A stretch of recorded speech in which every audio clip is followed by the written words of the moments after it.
آج عمران خان صاحب نے اڈیالہ جیل کے اندر صحافیوں سے غیر رسمی گفتگو کی ہے، اور اس گفتگو کے اندر وہ پاک افواج اور آرمی چیف پر برسے بھی ہیں، گرجے بھی ہیں، بہت کچھ ہوا ہے۔ پہلے میں وہ ساری گفتگو آپ کے سامنے رکھتے تو مزید بات اس کے بعد کرتے۔ مزید ڈسکشن سے پہلے آپ سے یہ درخواست رہے گی کہ ویڈیو کو لائک کمنٹ شیئر ضرور کیجیے گا، اور چینل کو سبسکرائب کرنے کے بعد بیل آئیکن ضرور پریس کیجیے گا۔ عمران خان صاحب فرماتے ہیں جی کہ ساری قوم کو پتہ ہے کہ جنرل عاصم منیر ملک چلا رہا ہے۔ جنرل عاصم منیر نے مجھے توڑنے کے لیے توشہ خانہ ریفرنس میں بشرا بی بی کو سزا دلوائی۔ مجھے اور میری بیوی کو کچھ ہوتا ہے تو جنرل عاصم منیر ذمہ دار ہوں گے۔ London plan general Asim Munir اور نواز شریف کے درمیان تھا۔ لندن پلان کے لیے ججز کو بھی ساتھ ملایا گیا۔ آئی ایس آئی نے ججز کی تقرریاں کروائیں۔ اگست میں جب مجھے پکڑا گیا تو پولیس میرے بیڈ روم میں داخل ہوئی، وہاں سے میرا پاسپورٹ اور چیک بک بھی لے لیے گئے۔ انعام شاہ اور توشہ خانہ کے ایک ملازم کو آئی ایس آئی نے میرے خلاف وعدہ معاف گواہ بنایا۔ توشہ خانہ میں سزا دلوانے کے لیے دبئی میں پارٹ ٹائم سیلز مین سے گراف جیولری سیٹ کی مالیت کا تخمینہ لگوایا گیا۔ توشہ خانہ ریفرنس بنانے پر چیئرمین نیب اور انعام شاہ کے خلاف کیس کروں گا۔ فواد چودھری پریس کانفرنس کر چکا تھا، لیکن اس کے باوجود اسے وعدہ معاف گواہ بنانے کے لیے پکڑے رکھا۔ پرویز الہی اور شاہ محمود قریشی آج پریس کانفرنس کر دیں تو ان کے سارے کیسز ختم ہو جائیں گے۔ چیف جسٹس سپریم کورٹ قاضی فائز عیسیٰ کو فیصلہ آباد کیس اور بھٹو کیس بھی یاد ہے۔ قاضی فائز عیسیٰ کو نظر نہیں آ رہا کہ لوگ ملٹری جیلوں میں پڑے ہوئے۔ 18 مارچ کو مجھے جوڈیشل کمپلیکس میں قتل کرنے کا منصوبہ تھا۔ 24 گھنٹے پہلے ہی جوڈیشل کمپلیکس کو ٹیک اوور کر لیا گیا تھا۔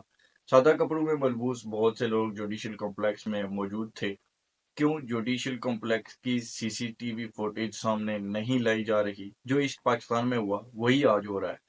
مشرقی پاکستان میں مجیب الرحمان کا مینڈیٹ چوری کر کے ملک توڑا گیا۔ مجیب الرحمان کی اکثریت سے یحییٰ خان کی طاقت ختم ہو جاتی۔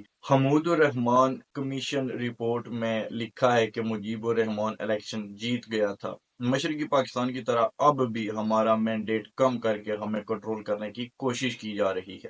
اس وقت بادشاہ پیچھے بیٹھا ہوا ہے اور محسن نقوی وائسرائے بنا ہوا ہے۔ شہباز شریف فیتے کاٹتا پھر رہا ہے، اس کے باوجود کوئی طاقت نہیں۔ ملک کا معاشی طور پر بیڑا غرق ہونے لگا ہے۔ ججز کہہ رہے ہیں کہ ایجنسیاں دھمکا رہی ہیں۔ آصف زرداری اور شریف فیملی کے اربوں ڈالر بیرون ملک پڑے ہوئے ہیں۔ آصف زرداری نے بیان دیا کہ ایک سیاسی جماعت فوج کا امیج خراب کر رہی ہے۔ جب ہم اقتدار میں تھے تو فوج کا امیج آسمان پر تھا۔ فوج کا امیج اس دن خراب ہوا جب یہ چوروں کے ساتھ بیٹھے۔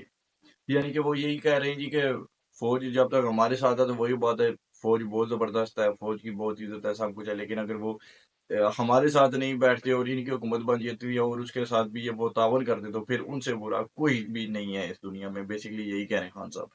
آگے پھر انہوں نے فرمایا جی کہ جنرل عاصم منیر کی تقرری سے پہلے عارف علوی کے ذریعے پیغام بھیجا تھا کہ ہم تمہارے مخالف نہیں۔ میں نے عارف علوی کے ذریعے جنرل عاصم منیر کو ٹیلی فون کروایا تھا کہ مجھے اس کے لندن پلان کے بارے میں معلوم ہے۔ علی زیدی بھی رابطے میں تھا، اس کے ذریعے بھی پیغام دیا تھا کہ نیوٹرل رہیں اور ملک کو چلنے دیں۔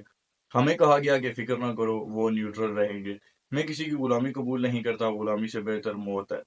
واہ واہ خان صاحب واہ، یہ جو ڈائلاگ آپ نے غلامی والا چھوڑا ہے نا، یہ سب سے بہتر تھا ویسے تو۔ باقی جو انہوں نے یہ بات کی ہے جی کہ عاصم منیر کو یہ پیغام پہنچاتے رہے، یہی باتیں ہم بھی کرتے رہے، لیکن ہماری کوئی سنتا نہیں تھا۔ چلیں آپ خان صاحب کی مان لیں، ہماری آپ نے نہیں ماننی ہے۔ کیا آپ کو قاضی فائز عیسیٰ سے انصاف کی امید ہے؟ بانی پی ٹی آئی سے صحافی کا سوال۔ بانی پی ٹی آئی کچھ دیر خاموش رہے اور بولے، قوم سب کچھ دیکھ رہی ہے، میں اس پر کوئی رائے دینا نہیں چاہتا۔ تو بیسیکلی اب وہ جو چیف جسٹس آف پاکستان ہیں ان کے بارے میں بھی کوئی رائے نہیں دینا چاہتے، کیونکہ ان کو یہی ہے کیا پتا میں کہوں یہ بندہ صحیح نہیں ہے، کل کو مجھے ریلیف ہی دے دے تو مسئلہ ہو جاتا ہے، تو کچھ نہیں چلے دیکھ لیتے ہیں کہ تو کام بن گیا، ضمانتیں وغیرہ مل گئی تو پھر عدالتیں اچھی ہیں، نہیں ملی تو پھر رگڑا لگا دیں گے، اس میں کون سی بات ہے۔ اور ایک جو انہوں نے یہ کہا جی کہ فوج نیوٹرل رہے الیکشنز میں، عمران خان صاحب کے بقول نیوٹرل تو جانور ہوتا ہے، تو اب وہ خود کیا فوج کو کہہ رہے تھے کہ آپ جانور ہو جائیں، یہ خان صاحب کی اب بات ہے، میری نہیں ہے۔ آج ملک بدل چکا ہے اور لوگوں میں شعور آ چکا ہے۔ ہمیں غدار بنایا گیا، 9 مئی میں پھنسایا گیا، لیکن قوم نے 8 فروری کو بتا دیا کہ وہ کہاں کھڑی ہے۔